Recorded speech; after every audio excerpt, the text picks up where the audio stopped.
అండి, నేను మీ తన్మయి. ఈరోజైతే పర్ఫెక్ట్గా స్పాంజ్ దోశను ఏ విధంగా ప్రిపేర్ చేయాలో చూపిస్తాను. ఇంట్లో ఉన్న రేషన్ రైస్తోనే మనం పర్ఫెక్ట్గా స్పాంజ్ దోశను అయితే ప్రిపేర్ చేసుకోవచ్చు. దీనికోసం ఇడ్లీ రైస్ కూడా అవసరం లేదు. చాలామంది ఇడ్లీ రైస్తో ప్రిపేర్ చేస్తారు కదా, సో అలా కాకుండా రేషన్ రైస్తోనే మనం పర్ఫెక్ట్గా స్పాంజ్ దోశను ప్రిపేర్ చేసుకోవచ్చు. ఈ స్పాంజ్ దోశ కోసం ఒక గ్లాస్ మినపప్పు తీసుకున్నాను. గ్లాస్ మినపప్పును మంచిగా 3-4 టైమ్స్ వాష్ చేసుకొని మంచి ఫ్రెష్ వాటర్ పోసి పక్కకు పెట్టుకోవాలి.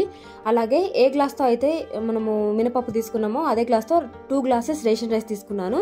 అలాగే ఒక గుప్పెడు శనగపప్పు, కొన్ని మెంతులు వేసుకొని మంచిగా డస్ట్ అంతా పోయే వరకు మంచిగా వాష్ చేసుకొని తర్వాత మంచిగా ఫ్రెష్ వాటర్ పోసుకొని ఒక 6 అవర్స్ నానబెట్టుకోవాలి.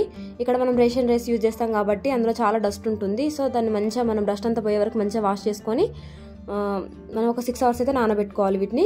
ఇక్కడ మెంతులు వేయడం వల్ల మనకి దోశ అనేది మంచి కలర్ వస్తుంది. అలాగే శనగపప్పు వేయడం వల్ల కూడా మనకి మంచిగా టేస్ట్ అనేది చాలా బాగుంటుంది, క్రిస్పీగా ఉంటుంది. ఇప్పుడైతే నేను ఈవినింగ్ టైంలో మంచిగా మిక్సీ పట్టుకొని పక్కకు పెట్టేసుకున్నాను. ఆఫ్టర్నూన్ టైంలో నానబెట్టుకుంటాను. ఎప్పుడైనా సరే నేను దోశలకి, టిఫిన్స్కి, దేనికైనా సరే ఆఫ్టర్నూన్ టైంలో నానబెట్టేసుకుంటాను. ఒక 7-8 అట్లా మిక్సీ పట్టేసుకొని మంచిగా కొంచెం ఏం వేయను, అందులో ఉప్పు, సోడా అలాంటివి ఏం వేయకుండానే నేను పక్కకు పెట్టేసుకుంటాను. తర్వాత మార్నింగ్ ఇంకా దోశ చేసుకోవడానికి కావాల్సినంత పిండి అయితే ఒక గిన్నెలోకి సపరేట్ చేసుకొని మిగిలిన పిండిని ఫ్రిడ్జ్లో పెట్టేసుకున్నాను. ఇక్కడ అందులో దోశ పిండిలో నేను సోడా అలాంటిది ఏం వేయలేదు, జస్ట్ కొంచెం సాల్ట్ వేసుకొని ఈ విధంగా దోశలాగా వేసుకుంటున్నాను. చూడండి ఎంత బాగా వస్తున్నాయి దోశలు, అయితే చాలా బాగుంటుంది, టేస్ట్ కూడా చాలా బాగుంటుంది.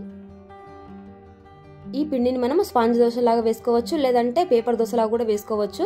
ఒకవేళ మనకి స్పాంజ్ దోశ కావాలనుకుంటే 1 గంట పిండిని తీసుకొని జస్ట్ వేసి వదిలేయాలి. తర్వాత దాన్ని 2 సైడ్స్ కాల్చుకోవాలి. మనకి ఈ విధంగా హోల్ సోర్స్ లాగా వస్తే ఆ దోశ అనేది పర్ఫెక్ట్ దోశ అన్నమాట.